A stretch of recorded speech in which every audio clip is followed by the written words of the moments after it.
My name is Lissa Zukoff. I live in New York. I'm currently a member of the National PTA DIO Committee. I'm also on the New York State PTA as the Special Education Specialist and the Nassau Region PTA as a Special Education Chairperson.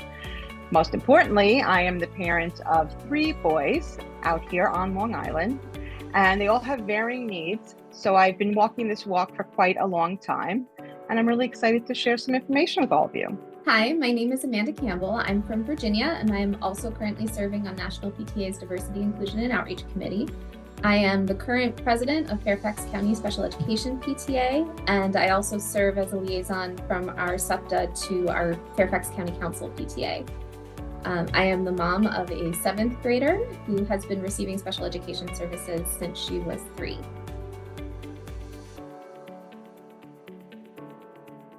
As a parent myself, when I first came into elementary school and kindergarten, I didn't really know where I fit in to PTA. You saw all the events happening and got all the information about that, but it's hard not to feel like some of that stuff may be not intended for you and your family if your child is going to have difficulty accessing some of those things. So I think it's really important for PTAs to actively be involved in this work, because families will be more likely to hold back and potentially just say, that's not for me, without that active invitation, an active role in showing you provide that support. This is a safe space for you to be. You are welcome here as you are.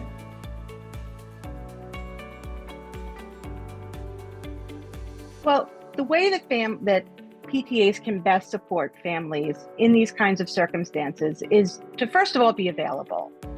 Because if your answer to everything is always, this is how we've always done it, people are not going to feel welcome and they're not going to express their needs. I think the most important thing is, while you're doing this, listen to the people who talk to you, who come to your meetings, who ask for help, for assistance, have suggestions. Again, when you listen to people, they're going to tell you how you can support them. And that's what we want to do. We want to have people come out. We want them to enjoy the events. We want everyone to feel a part of everything in every way we do it. I love that, Lissa.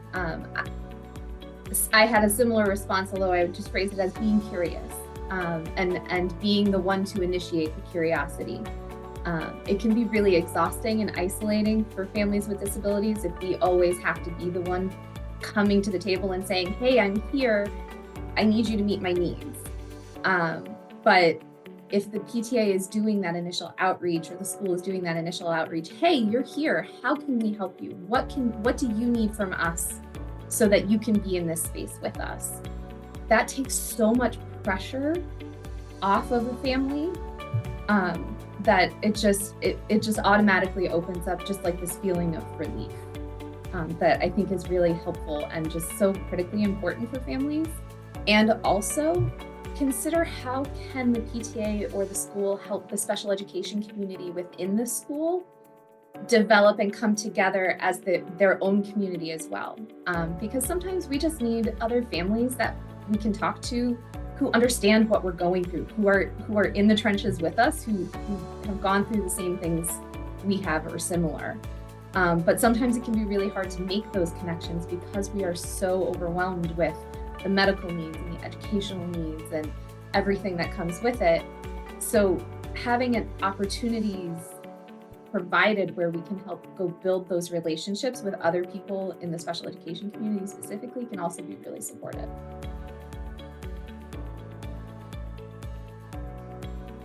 There are so many simple ways that a PTA could make an event open for everybody.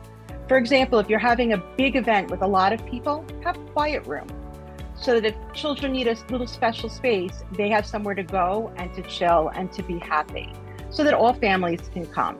Because don't forget, this child may have siblings who want to attend the event. So we want to make the entire family feel welcome and everyone able to enjoy their time when they go. Also think about the setup of the building, of the room. If you're doing a lot of stuff in the back, outside, is it wheelchair accessible? Are there paths? how can everybody get around? If you advertise childcare, what kind of accommodations are available for children who have higher support needs? Is your childcare able to adapt to that? If it's not now, how can it be? Can you work with special education staff in the school to help make it more accessible for families that have high support needs? And then communicating that out is like super key. Because if families don't know that it's designed to help their students specifically, they're not going to assume that it does. Like if you just put childcare is available, like I'm not going to assume that that means that there's enough support available to meet my kids' needs. But if you specifically put out there, like, what are the accommodations that you need for childcare to be successful? Or you put out there, there will be special education support available as part of childcare. That then communicates to me, okay, this is something that can be set up and can work for my child. After an event, it is not a bad idea to send out a brief Google form or a survey. Don't ask a lot of questions, you're going to overwhelm people, but just ask, what can we done to improve? What did you like? And how can we make it more accessible for your family? Because if you don't ask the question, you're not going to get the answer. And I know what my family needs, but I don't know what your family needs. So let's get together and give people the opportunity to share that information. You can also reach out to your special education teachers in your school, especially if your school has a special education department chair. You can talk with them to help get an idea of what needs may exist in the school and develop something along the lines of like an accessibility checklist.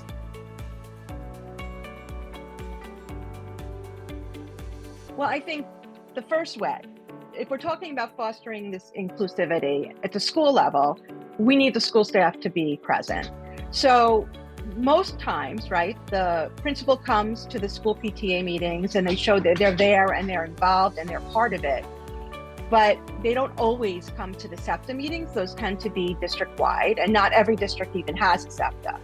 So what we need to do is reach out to our school staff and make sure if we do have a SEPTA, and we are having meetings, that we want them to be present at those meetings. We want them to interact with the families. We want to know that they're accessible and that they genuinely care.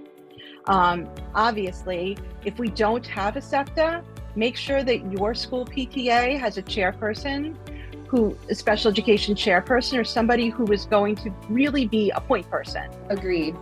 I'm going to sound kind of like a broken record, but I'm going to say communication is one of the biggest things of fostering that inclusivity and belonging, because you need to know what's happening, and not all of our kids can come home and tell us what they heard at school or what event is coming next.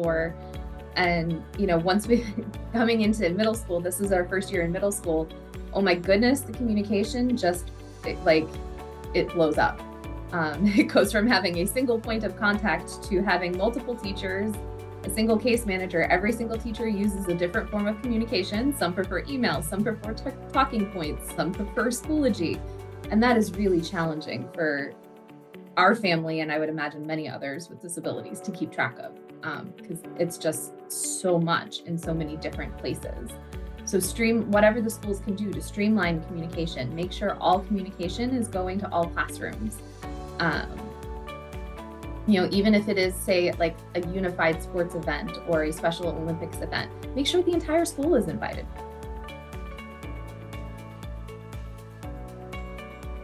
Well, I'm about to say something that might be hard to hear, but look inside your own home and your own house. Because the reality is your children see in the classroom who's getting pulled out, who has a one-to-one aid, who has whatever supports they're getting, whatever accommodations they're getting. They see it every day.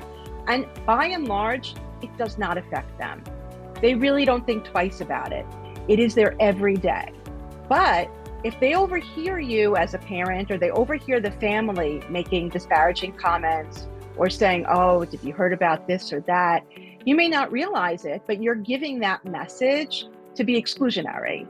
You're othering another family. And we all, don't realize what we're doing until we think about it. On Lissa's point, I would add, be comfortable with not being comfortable, because sometimes the experience of disability isn't comfortable. It's not comfortable for our kids who are experiencing it. It's not always comfortable for the parent who is trying to help their child. And we all know what it feels like to feel like we're being judged by everybody else. And sometimes that's an internal us thing and it's not really happening, but sometimes it is really happening. So doing what we can to be comfortable with the uncomfortable and speak up and be a support person in that moment. And sometimes that may just be offering like just a slight smile and, not looking away, not, just so people know that you're there. It means a lot to feel like it's okay to be here in whatever space we are in.